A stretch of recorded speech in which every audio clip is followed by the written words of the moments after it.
Hi, welcome back. I'm Paul Chartier. We have another outstanding nonprofit that's newer in town. No one's ever heard of it. A Running Start. Rachel Crabtree. Hi. I know you from running. Yes, imagine that. 5:30 in the morning.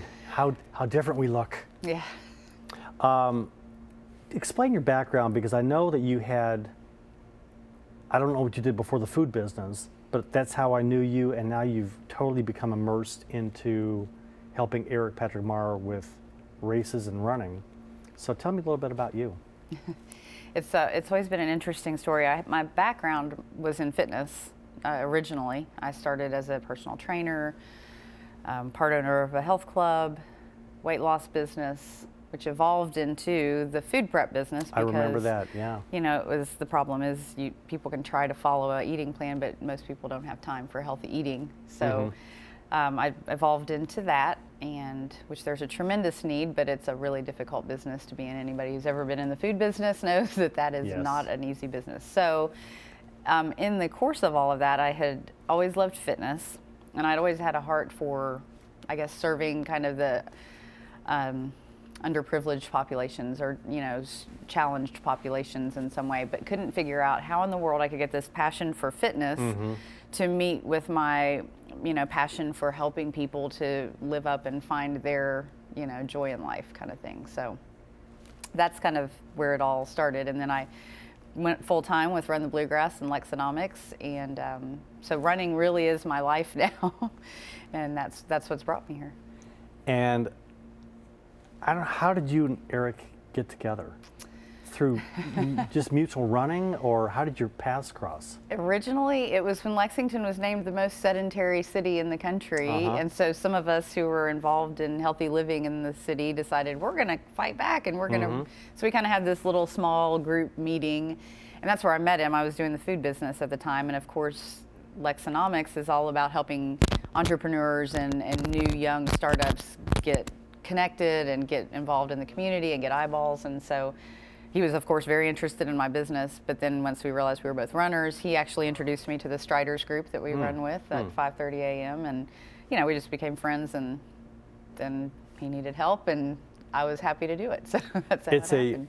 You know, 1 + 1 is now 15. I mean, it's a powerful partnership. Yeah. And it just has kind of generated itself in Lexington, and that's a great thing about Lexington, that it's not so big that you can't make an impact, and there's not 15 running groups in town. You know, what you've started has gotten us here tonight. So the nonprofit you have, what's the story with it? Well, last spring, my friend and also partner in a Running Start, Liz Davenport, became a realtor, and she wanted to connect with people through things that she loved. So she's very involved in her church and her youth group, but she's also a runner. She didn't want to just market generally to everyone. She wanted to connect with these groups, and running was one. So she wanted to maybe advertise in our race guide for Run the Bluegrass, but not just say, hey, buy a house for me. So it was this conversation of how can I do this in a meaningful way?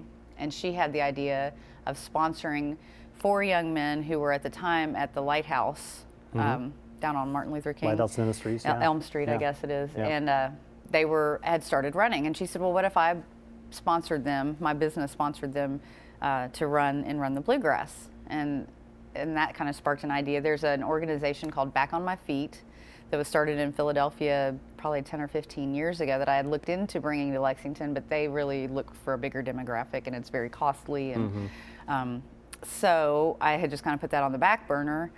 But their concept is running increases people's self-esteem, self-worth, and it's inexpensive, and it's a way to kind of get people a leg up a little bit in a different sense than what they're normally doing. So this girl would run by a homeless shelter every morning on her early morning run, and started to kind of, you know, the guys would heckle her at first, and then she'd heckle them back, and they developed a friendship. And finally one day she said, why don't you guys come run with me? And it's been tremendously successful in getting people off the street, getting them housing and things like that. So we just kind of took those ideas and put them together, and formed a Running Start with Run the Bluegrass last year. We had 4 guys that completed the race, and still get emotional when I think about it. That's okay. They finished and got those medals, and they all had tears in their eyes, and one of them said, this is the first time I've ever finished anything. And it came from my sense of accomplishment when I did my first half marathon, because I swore I'd never do it. And I thought, as I approached that finish line, if I could do this, what else can I do that I told myself I couldn't? So that's kind of where it started. The previous group that was on, their vehicle is a trailer, and getting at-risk youth onto that trailer to do art. And that could be an avenue, and you don't know where that's going to go. And then for you to take homeless people and to give them a purpose, and there's a health component, which is great, and it's going to make them feel better, but to make an impact on people that to a lot of us are invisible. And now these 4 guys, what's happened to them, and are you going to get 4 new ones for next time? Hopefully we can get 4 to do the half marathon. We've pivoted a few times in the year, and we're working more now with recovery programs. So Chrysalis House, Fayette County Drug Court. We still work with Lighthouse some, but people who are already in process, on the road to recovery, on the way, they're already getting some tools to move in that direction. It's just the homeless population is very transient, so it's hard to really get anybody to come and stick with something. So this is a way you have to stick with it. You can't just run once and then you're ready for a 5K. Right. So the goal with the program is we start them literally walking, if that's where they need to start. Then we'll move up to a jog and walk and jog and walk. And we've had, I think, 5 of our participants do their first 5K now. And so that's a huge accomplishment, that then they're still a little leery. I have one that's full board. She's doing the half marathon in the spring, but the others are like, well, maybe a few more 5Ks. They're still the 5K, 10K. It's a barrier. It is. They don't know what's on the other side of that mountain. It took me 4 or 5 years probably to commit to a half marathon. So if they're willing to do it in 6 months to a year, it's pretty ambitious. But just that, even just a mile, you run that first mile. When you start with them, they're like, oh, I can't run more than a minute. And then they run a mile and they go, wow, it's just such a sense of accomplishment, and it's a positive in the midst of a lot of negatives in their life. And so it's just really fun to do that alongside of them. What kind of reception are you getting from the people that run the nonprofits, that you're an outside influence, maybe not on the same path of planning their recovery like they are?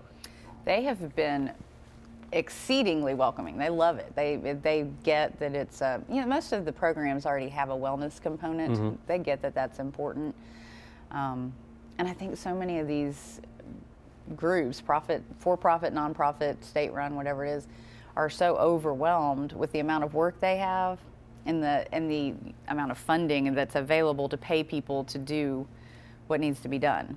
So they're understaffed and overworked kind of in most situations. So to have people come in that want to just help and donate volunteer time, they're really excited about it. So we've gotten a great reception from everyone that we've approached. Where do the people get the shoes? The running community is amazing, as you know. So we kind of put the call out there and have been literally overwhelmed with the amount of donations that we have gotten. Cool Comfort Body and Soul, which they had a store on Southland Drive for a while, but they're back in Frankfort now. He gives us all of their, if you return a pair of shoes, you try them out for a time or two and you take them back, they didn't work for you. Typically we would send those back to the manufacturer and get a small credit for that. He just gives them to us. So, and not to mention all the runners who just have donated their shoes that are too mild out for running, but we can use them to get somebody started. Louisville's Derby Marathon and Half Marathon donated all of their old race shirts that weren't ever used, boxes and boxes of tech shirts. And so it's just been, that has been astounding to me. Not really, because I know that the running community is like that. But still. But how many years ago you didn't even know this group existed, and now it's just blossoming. Rachel, where can people go to get information? Do you have a website yet? We do have a website. It is arunningstartlex.com.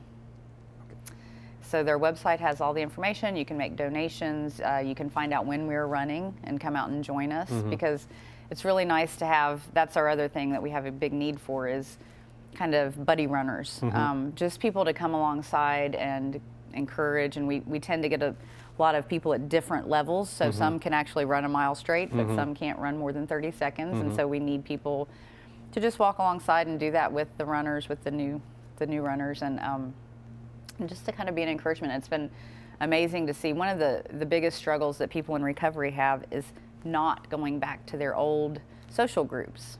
That's all they know, and those are their friends, and that can lead to a lot of trouble for them. So forming new friendships with runners in the community it's been really neat to watch how that has happened.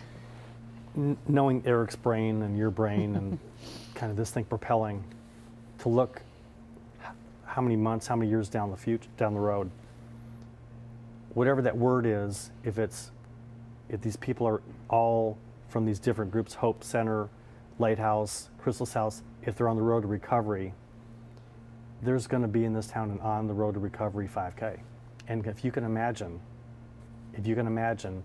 hundreds of people that are on the road to recovery that are going to lead the rest of the community and showing other people on the road, if I can do it, you can do it. Yes, and that also has been, then you start to give them the reins and let them encourage other runners, or, I'm letting them post on our page, or,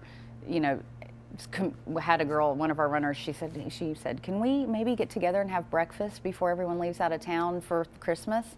And I said, sure, post it on the page. Just empowering them to say, you know what, you can lead, you can step out and lead this. Yep. And it's just fun. It's really fun to be a part of it. So that typical road to recovery, there's a health component, but then to add connecting to the community like you are, this has got to be for them maybe a little step into, I can interface with people outside this recovery group, and I think I'm getting ready to. I mean, their confidence has got to be mind-blowing after hanging out with you guys. It's fun to see that they start to believe in themselves and that they have a worth to people in the world. Well, for you and Liz, I think it's fantastic. Give the website again, and we want people to go there and make a difference with you with shoe donations, money donations, running time clothes. Donations. Yes, cold weather gear. That's something we need right now. If anybody has any of, even just the head, ear covers, gloves, some running jackets, or compression gear. Nice layers of We've got a things. few that want to stick with it, but it's hard when it's this cold out. So, and your time, just to come and run alongside them. So all that's available at arunningstartlex.com. I think it's fabulous what you're doing, and to have on two young groups that are just in the infancy stages of blowing this town away. It's great to have you on. Thanks, Rachel. Thanks for having us. And share the link with your friends, and it'll be a great year in 2015. Thank you. I'm Paul Chartier. Thank you for watching. Now go to the websites that you saw, enter, make a difference, make a donation, and we love your time, we love your money. Thank you so much. Happy New Year.